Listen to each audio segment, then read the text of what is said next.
Tama ba ang pagkarinig ko kanina? Though wala si e-warrant, may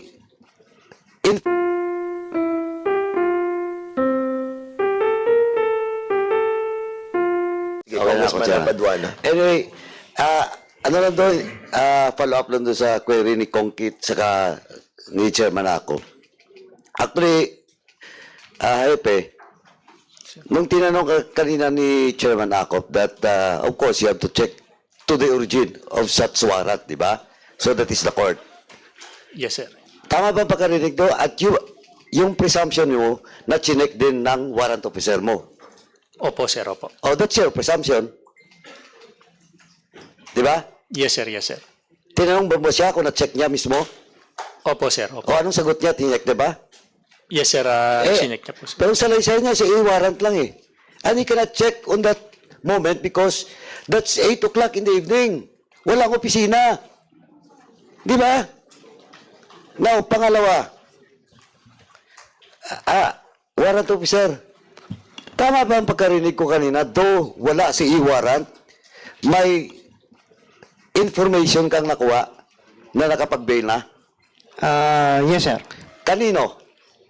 Sir, dun po sa dating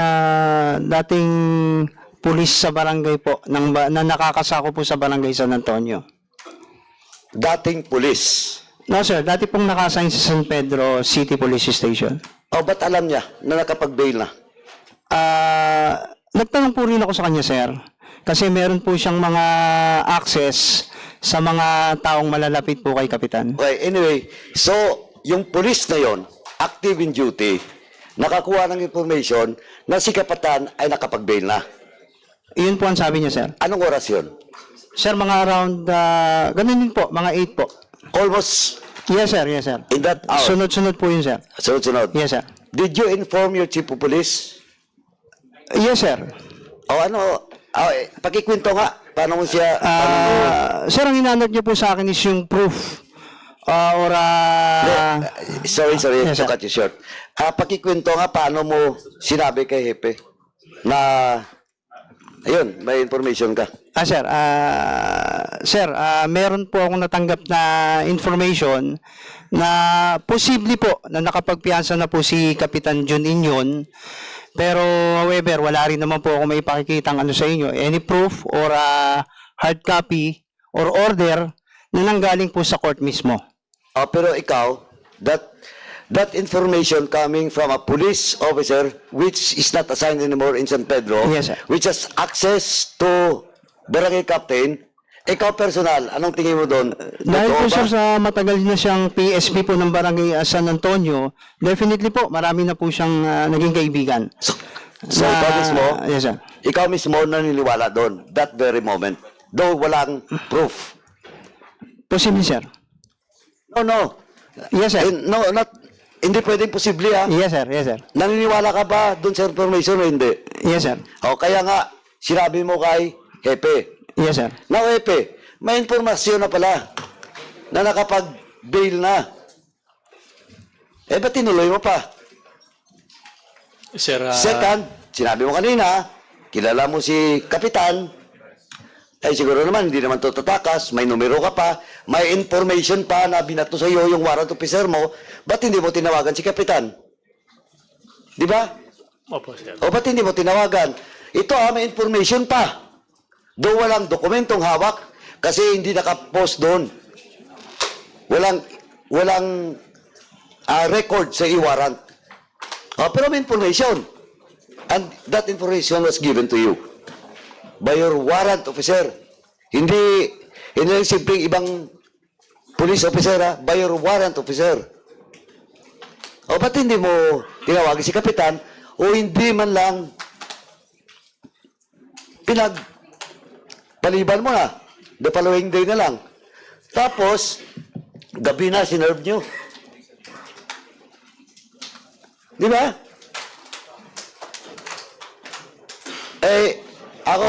Ako fair ako dito Pero pag ganyan, hindi ako maniwala na sa sarili mo yun. What is your interest to serve that warrant of arrest to a barangay captain, elected barangay captain, and a legitimate businessman in San Pedro City. Anong interest mo doon? Just to serve it? Then ikaw pa? Ikaw mismo nandun? Di ba? Ako, sinasabi ko, ayaw ko ng politika, I am very fair, even in my committee. Pero sa kanyang yepe, hindi mo ako pwedeng paniwalain na sarili mo yun. Because in line of duty, dapat mong gawin. Pwede mong gawing bukas. Gabi. Ako, tingin ko lang dito, you just want to serve it. Kung walang bail, kulong si Kapitan. Mapahiya si Kapitan. Kaso, di ba hindi naman criminal case? Oh, wala. Kaya, are you still the chief of police? Not anymore po, sir. Bakit ka na-relieve? To give way for the investigation po, sir. Nung aking- Pending may This- may admin case po, sir. what is your admin case? Grave misconduct, sir. Grave misconduct with regards to what? And grave irregularity. Dun sa, Sa anong kaso? dito po, sir, sa issue Ito? po din. Opo, sir. Kailan? Kailan ka na-relieve? June 6 po, sir. June 6? Opo, sir. So, at least RD, na-relieve na pala to. Dapat na talaga. Kasi, RD, ako diretsuhin kita. Hindi ako maniwala dun. Nakusang loob yun. Nipe, in line of duty, gagawin niya. Kaya lang, siyempre, pwede mong gawin that time because akala mo, pwede niyong lusutan. Ito ngayon, may congressional investigation. Di ba, malabo, Epe. Malabo, nasabihin mo dito sa komite na ginawa mo yon dahil obligasyon mong gawin yon.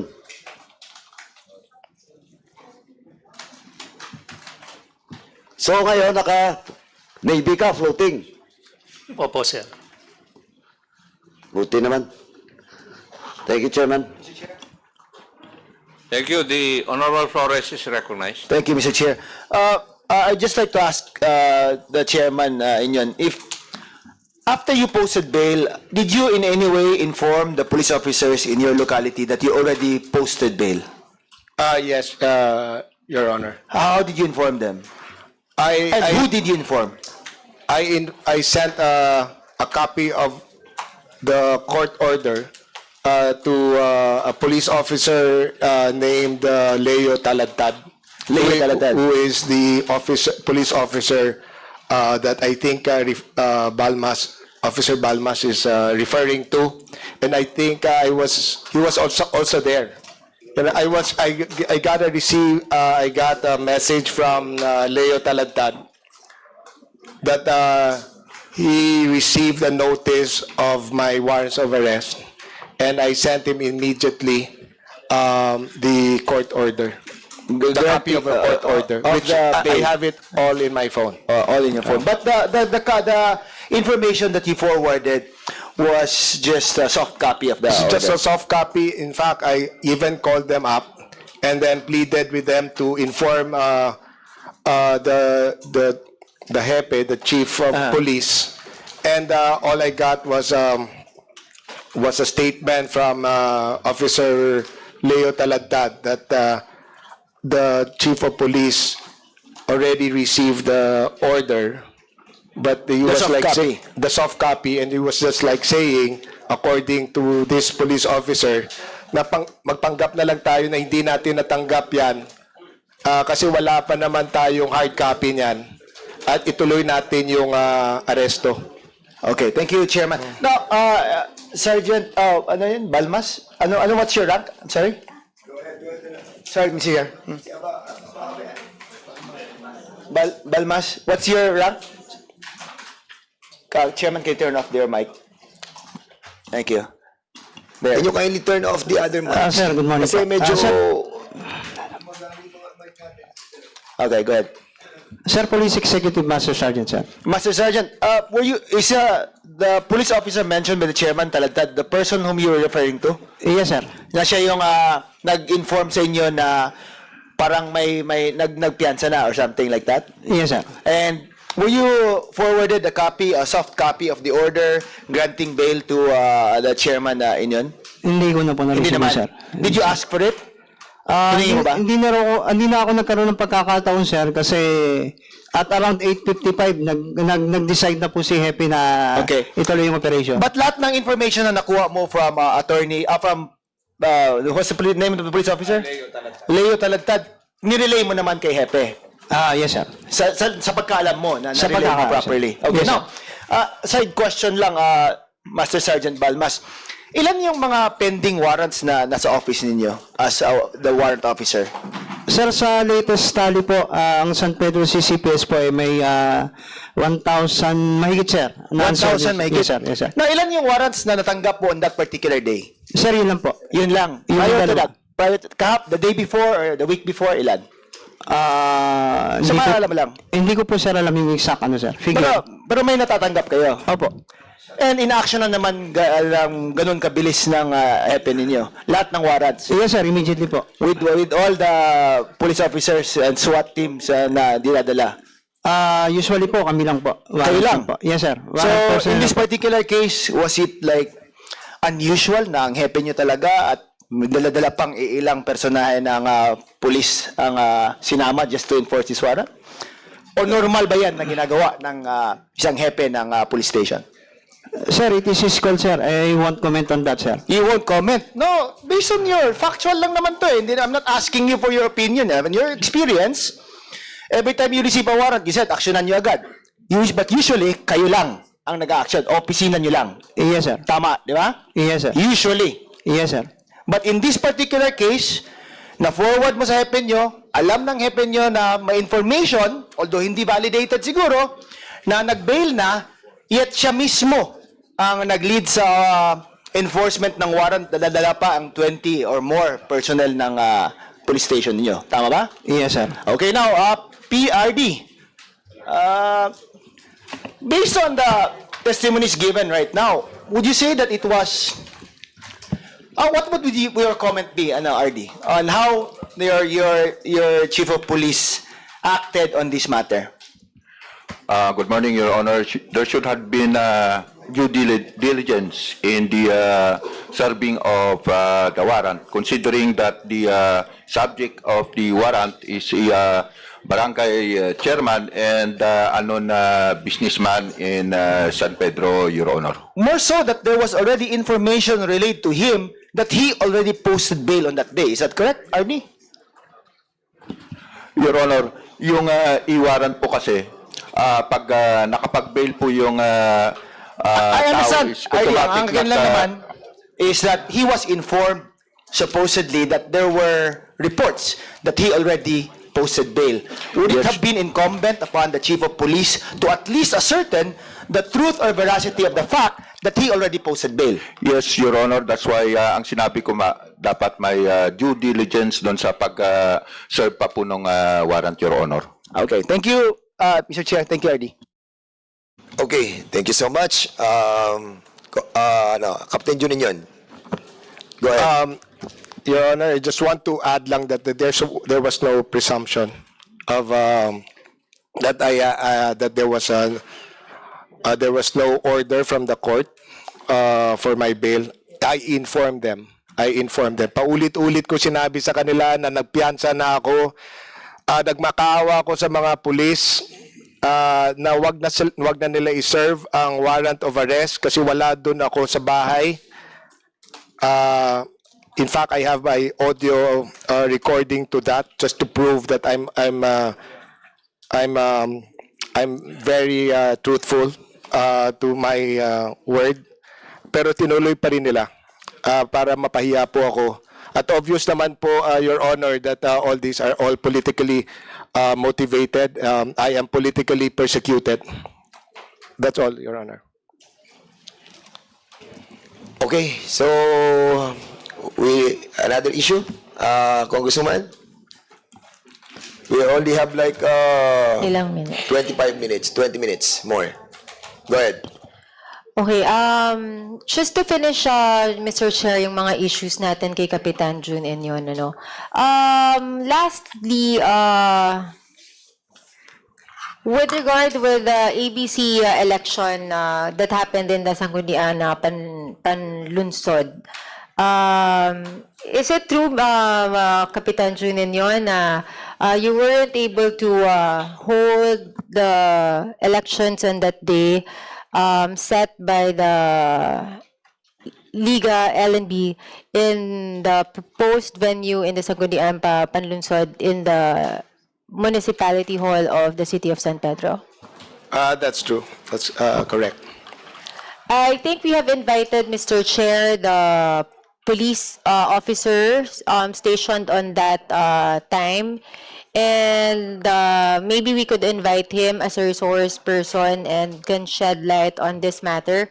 And also, Mr. Chair, the reporter who has witnessed that happening. What's the name? Mr. Rodante Rivera, Mr. Chair.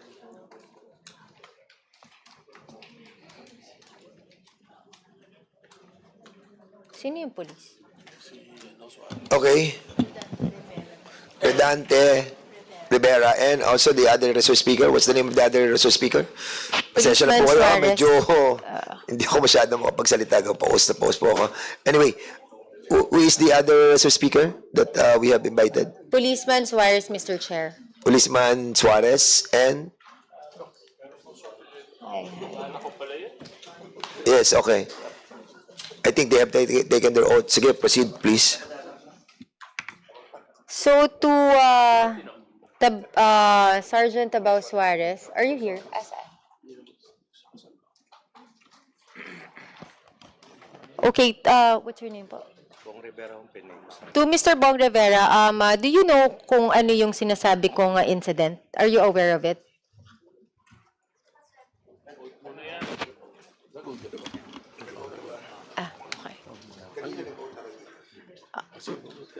If you just arrived, a while ago we asked everybody to stand up, those who have not been invited. Who have been invited. Mr. Chair, hindi ko po alam na isasala ngayon kaya hindi ako sumama. Okay, sige.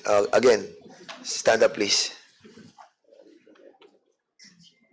Do you swear to tell the truth, and the whole truth, and nothing but the truth in this inquiry?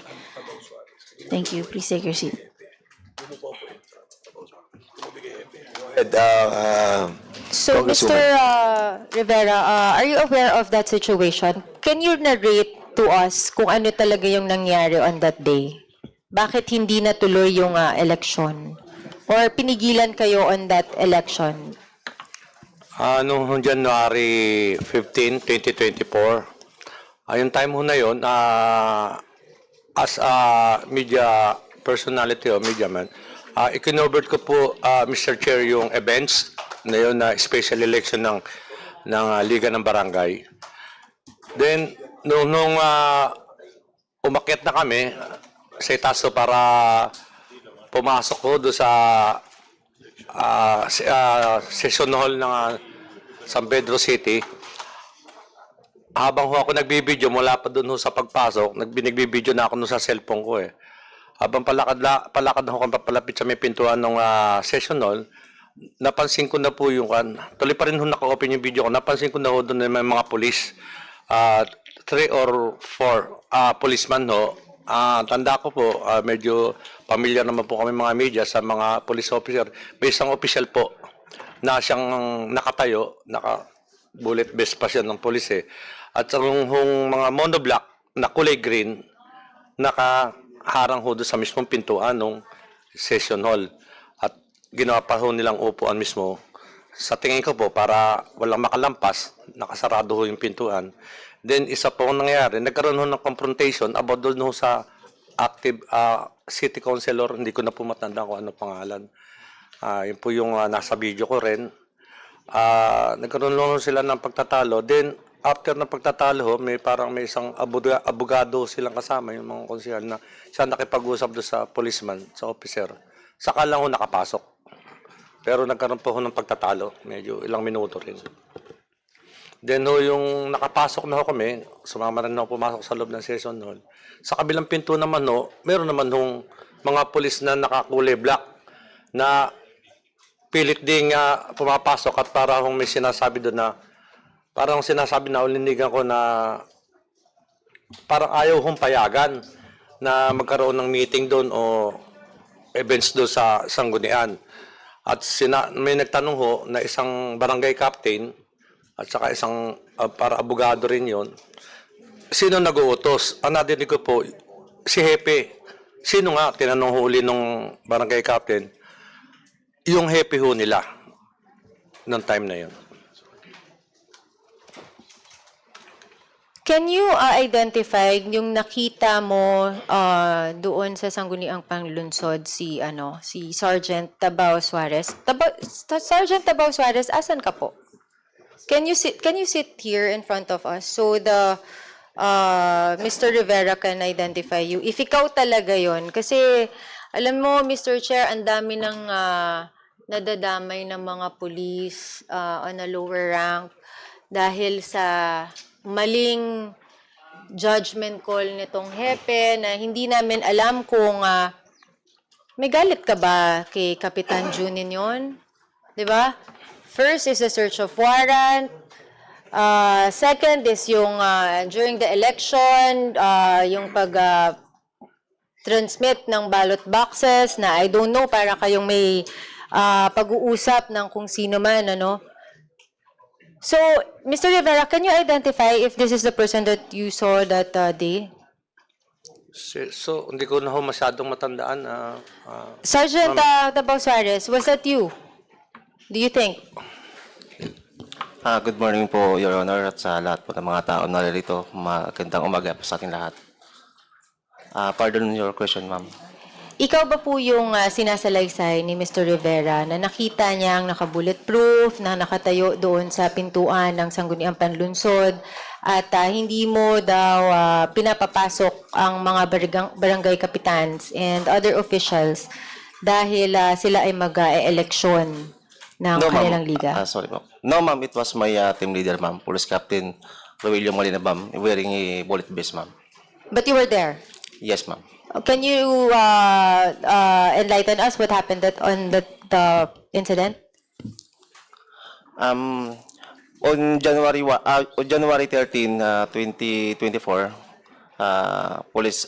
our acting chief of police, Police Lieutenant Colonel Lateran Valenzuela, issued a memorandum with subject area security, directing me, Police Captain Aurelio Malinab, and 6 other personnel of San Pedro City Police Station to conduct area security in the ABC President election on January 15, 2024. Not later than 7:30 a.m. onwards, ma'am. Acting on this memorandum, our team led by Police Captain Aurelio Malinab acted as area security during the ABC President election. Prior to our deployment, we were given the guidance and advice by our acting chief of police to provide security assistance, maintain peace and order, and to ensure the safety conduct of the said election, ma'am. When we arrived at the venue where the election was supposed to be conducted at about 7:30 in the morning, we were informed that the pavilion hall, 5th floor, was not available, and we were not informed that the election would subsequently take place. Sorry po, medyo nahirapan po ako sa pan ko. Our team leader, Police Captain Aurelio Malinab, decided to proceed to the 3rd floor wherein the session hall was located to stand by while waiting the final instruction of our acting chief of police. Before we descended to the third floor, our acting chief of police, Police Lieutenant Colonel Tan Valenzuela, conducted the briefing inside the pavilion hall. When we went down to the session hall, I and my companions went on different directions, ma'am. And we saw already that the front door of the session hall was already closed. And Police Captain Rillo Malena stayed in front of the door, whereas I went to the other door. Sorry, Mr. Sergeant Suarez. You briefly describe it, no? Kahit hindi na yan detail by detail. Okay, ma'am. Kung ano lang yung nangyari at that moment. Okay, ma'am. Kasi we only have 15 minutes and I have an important summary and the point to discuss. Okay, ma'am. I will relate it to the issue what happened to the session hall, ma'am. Tagalog mo na lang. Sige, okay Yes lang. po. At about 10 o'clock in the Tagalog na morning. lang. Tagalog mo na lang para mas mabilis. Sige po. Nung alas 10:30 ng umaga, ang grupo po ni City Councilor Lolo ng Bayek ay lumabas po sa kabilang pintuan ng session hall, ma'am. Nung nakita ko sila, nagtanong po ko ba't sila nakapasok. Kasi nga po, wala pa pong further guidance or advice ng aming chief of police regarding sa binyo po na gagamitin at ang oras kung kailan po i-commence po yung eleksyon.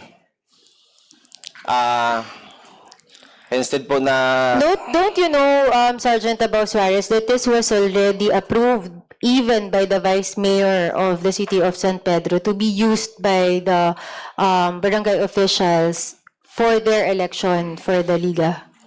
No, ma'am, I don't have You do any not idea. know?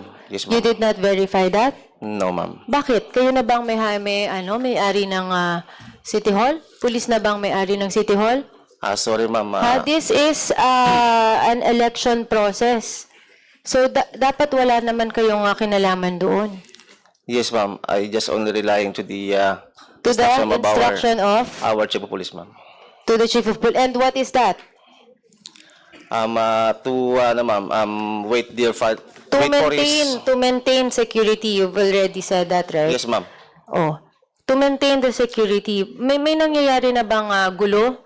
Papasok lang sila sa session hall? Ma'am, Bakit nyo sila pinipigilan on that venue alone? You know, ang session hall, that is the place, that is yung may karapatan dyan, ay ang taong bayan. Yes, Ang mga pumapasok dyan na mga konsehal, vice mayor, are just representatives, just like us here. This is the House of the People, the House of Representatives. So, dapat ikaw, kung kanino ka kumukuha ng instruction, dapat pwede niyong papasukan. Ang tanong ko, bakit niyo pinipigilan na gamitin yung venue when it was already actually approved to be used on that day? Ma'am, since I was on the other door of the session hall, ma'am, they went already inside the session hall, ma'am. The group of people of Luno and Bayek, ma'am. On the other door, ma'am, I do not know what happened, ma'am. Okay, Mr. Chair, let Kapitan Inyon to answer. Thank you, Kong Ann. Alam niyo po, alam ko po kulang po tayo sa oras sa committee hearing na ito.